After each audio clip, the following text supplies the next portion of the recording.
Hello friends, welcome to my channel My Unique Academy. Friends, आज के इस video में हम लोग पढ़ेंगे अंडर द बनियान ट्री, जिसको लिखा है R.K. नारायण ने। ये एक शॉर्ट स्टोरी है और BA फर्स्ट सेमेस्टर के सिलेबस में है। तो हम इसकी शुरुआत करेंगे और इसको लाइन बाय लाइन डिटेल में मैं पढ़ाऊँगा, इसका टेक्स्ट भी। लेकिन अभी इस वीडियो में हम लोग पहले थोड़ा सा इस स्टोरी के बारे में जान लेते हैं। तो इसको आप शॉर्ट समरी कह सकते हैं या अबाउट द स्टोरी कह सकते हैं। एक छोटा सा वीडियो रहेगा, इसमें मैं आपको बस इसके कैरेक्टर के बारे में बताऊंगा और थोड़ा सा बताऊंगा कि इसमें क्या हुआ है, एक्चुअली में इस कहानी में क्या बताया गया है। बाकी इसके बाद हम लोग डिटेल में स्टडी करेंगे लाइन बाय लाइन, जैसे मैं एक्सप्लेन करता हूं। तो इंग्लिश और हिंदी दोनों में करता हूं, आप सभी को पता है मेरा पढ़ाने का तरीका। अगर इस स्टोरी की बात करें तो इस स्टोरी में एक छोटा सा गांव दिखाया गया है। सोमल नाम है, सोमल नाम का एक गांव है जो बहुत ही पिछड़ा हुआ है, बहुत ही गंदा गांव है। वहाँ के लोग उस परिस्थिति में रहते हैं और वो किस तरह से खुश रहते हैं उस छोटे से गांव में, उस गंदे से गांव में भी वो कैसे अपने आप को खुश और प्रसन्न रखते हैं, उसी के बारे में ये सारी चीज़ें हैं। तो अब हम लोग चलते हैं और पढ़ते हैं। तो इसको आप अबाउट द स्टोरी भी कह सकते हैं, मतलब कहानी के बारे में। अच्छा, इसका मतलब क्या? Under the banyan tree. Under का मतलब होता है के नीचे और बनियान ट्री का मतलब होता है बरगद का पेड़। तो बरगद के पेड़ के नीचे। अब हम पढ़ते हैं about the story. Under the banyan tree यानी बरगद के पेड़ के नीचे इज़ है अ वेरी इंटरेस्टिंग स्टोरी, एक बहुत ही दिलचस्प कहानी। ये जो अंडर द बनियान ट्री है, ये बहुत ही दिलचस्प कहानी है। दैट जो डील्स विद संबंध रखती है, यानी संबंधित है। डील्स विद का मतलब होता है, डील्स विद का मतलब होता है संबंध रखना या संबंधित होना। अंडर द बनियान ट्री बहुत ही इंटरेस्टिंग स्टोरी है। दैट डील्स विद जो संबंध रखती है लाइफ जीवन से, इन अ स्मॉल इंडियन विलेज छोटे से भारतीय गांव में। छोटे से भारतीय गांव के जीवन से संबंधित यह एक बहुत ही दिलचस्प कहानी है। समझ में आ गया? आगे चलते हैं। The writer brings out. Brings out का मतलब होता है वर्णन करना। लेखक वर्णन करता है शार्पली। वैसे तो शार्पली का मतलब होता है तेज़ी से या बहुत ही शीघ्रता से, लेकिन यहाँ शार्पली का मतलब है स्पष्ट रूप से। यहाँ पर क्या है? स्पष्ट रूप से। द राइटर ब्रिंग्स आउट, लेखक वर्णन करता है शार्पली स्पष्ट रूप से, बिफोर अस हमारे सामने। बिफोर का मतलब पहले भी होता है, लेकिन यहाँ बिफोर का मतलब है सामने। लेखक हमारे सामने स्पष्ट रूप से वर्णन करता है द पावर्टी गरीबी, एंड द ड्रेबनेस और निरस्ता ऑफ रूरल लाइफ ग्रामीण जीवन का। यानी ग्रामीण जीवन का जो गरीबी है, यानी कि वहाँ की जो गरीबी है और वहाँ की जो निरस्ता है, उस चीज़ का वर्णन लेखक हमारे सामने करता है।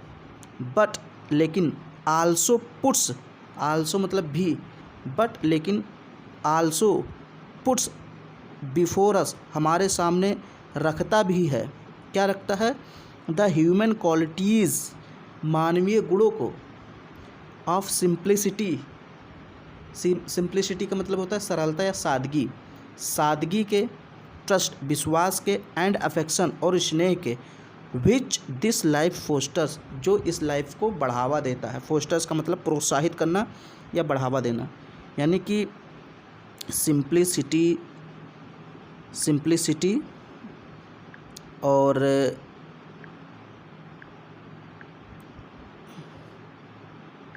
सिंप्लिसिटी, ट्रस्ट, अफेक्शन, ये लाइफ को बढ़ावा देने वाले एलिमेंट हैं।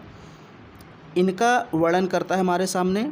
और साथ ही साथ जो गांव की गरीबी है, पॉवर्टी मतलब गरीबी, और ड्राइवनेस का मतलब निरस्ता, उसका भी वर्णन करता है हमारे सामने बहुत ही स्पष्ट रूप से। तो आई होप अब आपको समझ में आ गया होगा। अब हम लोग आगे बढ़ते हैं। सोमल नाम का गांव है, मैंने आपको पहले ही बता दिया है। फिर है आगे the central character in the story is Nambi, यानी कि इस कहानी का जो सेंट्रल कैरेक्टर है, केंद्रीय पात्र है, केंद्रीय पात्र का मतलब मुख्य पात्र, वो कौन है? नाम्बी। इस कहानी का जो मुख्य पात्र है, मुख्य कैरेक्टर है, वो नाम्बी है। नाम्बी नाम का एक बुढ़ा है। एन अनयूजुअल स्टोरी टेलर, जो कि एक अनयूजुअल मतलब असाधारण स्टोरी टेलर है, कहानीकार है, कहानी बताने वाला। हु फैसिनेटेड, जो मोहित कर लेता है, द विलेज फॉक्स, गांव के लोगों को, विद हिज फेबुलस, अपनी शानदार एंड इंटरेस्टिंग और दिलचस्प स्टोरीज, कहानियों से। यानी कि नाम्बी नाम का एक बूढ़ा व्यक्ति है जो कि इस कहानी का मेन कैरेक्टर है, और वो अपने, चूँकि वो असाधारण कहानीकार है, तो वो अपनी असाधारण कहानियों से, इंटरेस्टिंग और फेबुलस कहानियों से गांव के लोगों को मोहित कर लेता है। यहाँ पर एक वर्ड आया है विलेज फॉक्स। विलेज फॉक्स का मतलब होता है गांव के लोग, अनयूजुअल का मतलब असाधारण, स्टोरी टेलर का मतलब कहानीकार, फेबुलस का मतलब शानदार, इंटरेस्टिंग का मतलब दिलचस्प। आई होप आपको समझ में आ गया होगा। ही वॉज इलिटरेट, वो अनपढ़ है। जो कहानीकार है नाम्बी, वो अनपढ़ है, but had an active imagination, लेकिन उसके पास एक एक्टिव इमेजिनेशन है। एक्टिव इमेजिनेशन मतलब सक्रिय कल्पना शक्ति, कल्पना करने की, कहानी बनाने की। कहानी कैसे बनाई जाती है? कल्पना करके। तो एक्टिव, उसका जो दिमाग है बहुत एक्टिव है, वो उसी को यहाँ बोला है एक्टिव इमेजिनेशन, सक्रिय कल्पना शक्ति है उसके पास। दैट हेल्प्ड, जो मदद करती है, टू इन्वेंट, निर्माण करने की, फैशनेटिंग, मंत्र मुग्ध करने वाली स्टोरीज़, कहानियों का। यानी मंत्र मुग्ध करने वाली कहानियों को निर्माण करने में कौन योगदान देता है? उसकी जो एक्टिव इमेजिनेशन है, यानी कि उसकी जो सक्रिय शक्ति है, वही उसकी मदद करती है फैसिनेटिंग स्टोरी को इन्वेंट करने में, यानी बनाने में। दैट कुड जो कुड कीप, रखती है, द विलेजर्स, गांव के लोगों को, स्पेल बाउंड का मतलब होता है मंत्र मुग्ध, यानी बांध के रखना। स्पेल बाउंड का मतलब अपने आसपास बांध के रखना, उनको मंत्र मुग्ध कर देना। तो वो जो जिन कहानियों का निर्माण करता है, जिन फैसिनेटिंग स्टोरीज़ का निर्माण करता है, वे कहानियाँ उसको, गांव के लोगों को एक प्रकार से उसके आसपास बांध कर रखती हैं, मंत्र मुग्ध करके रखती हैं। व्हेन दे असेंबल्ड, जब वे लोग असेंबल्ड यानी कि आते हैं, इकट्ठा होते हैं, टू हियर देम, उसको सुनने के लिए। यानी जब गांव के लोग नाम्बी की कहानियों को सुनने के लिए आते हैं, तो वो ऐसी कहानी सुनाता है कल्पना पर आधारित, जो गांव के लोगों को इस पर बाउंड कर देते हैं, मंत्र मुग्ध कर देते हैं, बांध कर रखते हैं एकदम, कोई कहीं उठकर जाता ही नहीं। फिर है आगे, they would listen to the enchanter, वे सुनते थे, टू द इंचेंटर, जादूगर को। इंचेंटर का मतलब होता है जादू करने वाला। तो गांव के लोग नाम्बी को जादूगर कहते थे। वे लोग जादूगर को सुनते थे, पैसेंसली मतलब धैर्यपूर्वक, एंड अटेंटिवली का मतलब होता है ध्यानपूर्वक। तो धैर्यपूर्वक और ध्यानपूर्वक उसको सुनते थे। डीपली, गहराई से, एब्जॉर्ब्ड, खो जाते थे। यानी एब्जॉर्ब्ड का मतलब होता है अवशोषित हो जाना, यानी अवशोषित होने का मतलब यहाँ पर खो जाते थे। इन द इमेजिनरी वर्ल्ड, काल्पनिक दुनिया में खो जाते थे। क्रिएटेड, बनाया गया, बिफोर देम, उनके सामने, बाय द मैजिकल वॉइस, जादुई आवाज़ से, ऑफ नाम्बी के, यानी नाम्बी के जादुई आवाज़ से बनाई गई काल्पनिक दुनिया में वो लोग खो जाते थे। उसका जो नाम्बी उसकी आवाज़ बड़ी जादुई थी, तो उसकी आवाज़ से एक काल्पनिक दुनिया का निर्माण हो जाता था। कभी अंतरिक्ष की बात करने लगता है। जैसे आजकल आप कोई कोई मूवी देखते हैं तो अंतरिक्ष, उसमें ब्रह्मांड दिखा दिया जाता है, आप खो जाते हैं उसमें। ऐसे जब नाम्बी जब वर्णन करता था कहानी का तो एकदम ऐसा लगता था कि उसके सामने कोई ब्रह्मांड, कोई काल्पनिक दुनिया आ गई है और लोग उसी में खो जाते थे एकदम, वही चीज़ है। फिर है, ये तो मैं अभी आपको शॉर्ट स्टोरी बता रहा हूँ, इसके बाद मैं डिटेल में इसको पढ़ाऊँगा तो और मज़ा आएगा आपको। द विलेजर्स, गांव के लोग, एज इफ़, मानो कि, बाय अ म्यूचुअल अंडरस्टैंडिंग, मानो कि एक पारस्परिक समझौता हो गया हो, ऐसा लगता है। अब देखिए यहाँ देखिए एक कॉमा है, मैं आपको थोड़ा सा समझाता हूँ आपको। यहाँ एक कॉमा है और यहाँ एक कॉमा है, तो दो कॉमा के बीच में जब कोई लाइन आती है तो उसको मैं या तो पहले पढ़ने के लिए बोलता हूँ या तो बाद में। तो अब हम इसको पहले पढ़ लेते हैं, तब समझ में ज़्यादा अच्छे से आएगा, इसीलिए कहता हूँ।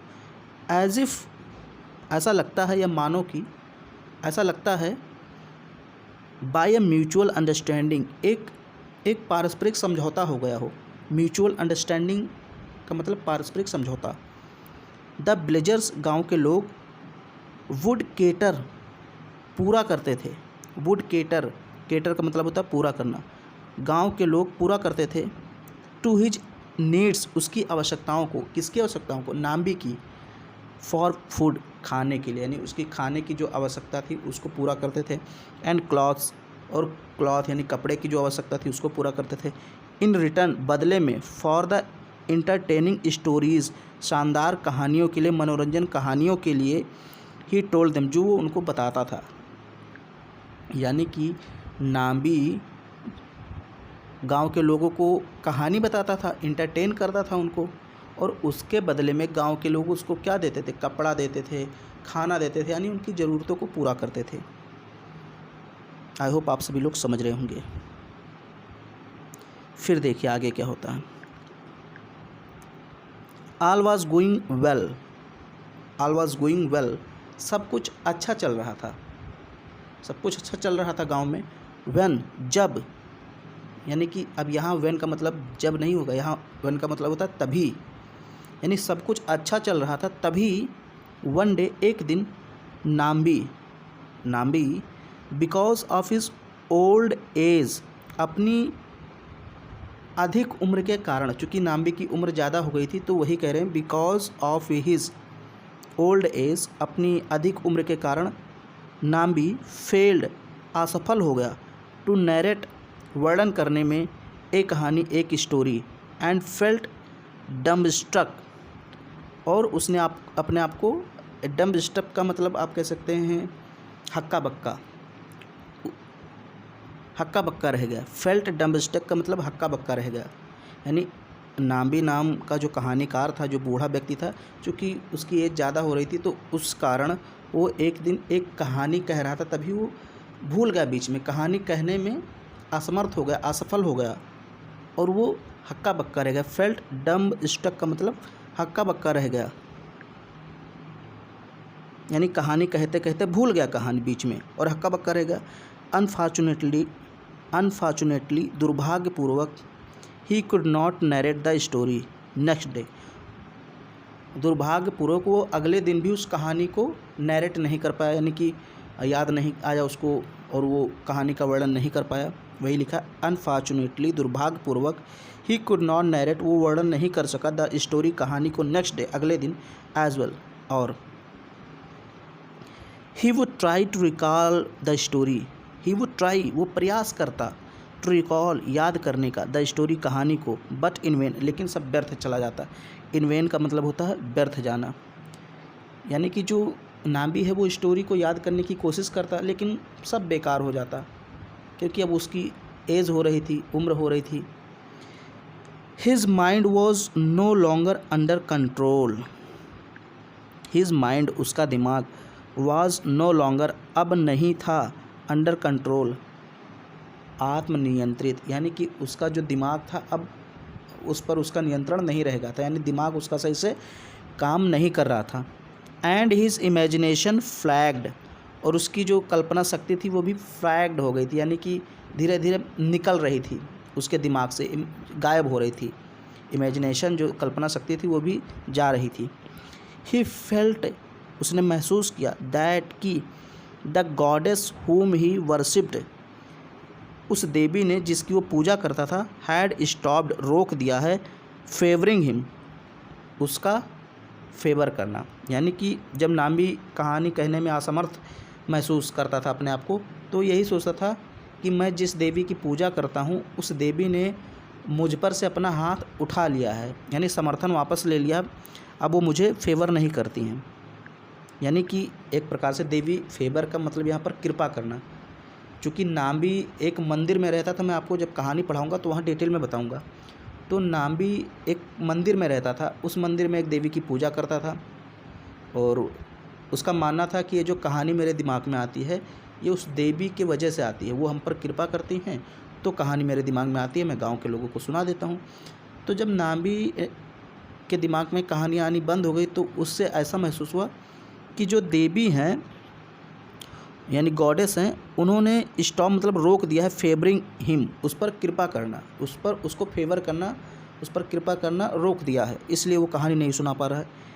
इन द मीन वाइल, इसी बीच, द विलेजर्स फेल्ट डिसअपॉइंटेड, गांव के लोग निराश हो गए। यानी जब वो कहानी नहीं सुना पाता था तब गांव के लोग निराश हो जाते थे, निराश हो गए। When Nambi failed in his attempts, जब नाम्बी अपने प्रयासों में असमर्थ हो गया। गांव के लोग निराश हो गए जब नाम्बी अपने प्रयासों में असमर्थ हो गया, टू नरेट, सुनाने के लिए, ए स्टोरी, एक कहानी सुनाने के प्रयासों में जब नाम्बी जब नाम्बी असमर्थ हो गया, असफल हो गया, तो गांव के लोग नाराज़ हो गए। एंड वुड स्लाइड अवे, और चले गए, साइलेंटली, चुपचाप, फॉर देयर होम्स, अपने घर। यानी कि जो गांव के लोग थे वो चुपचाप अपने घर चले गए।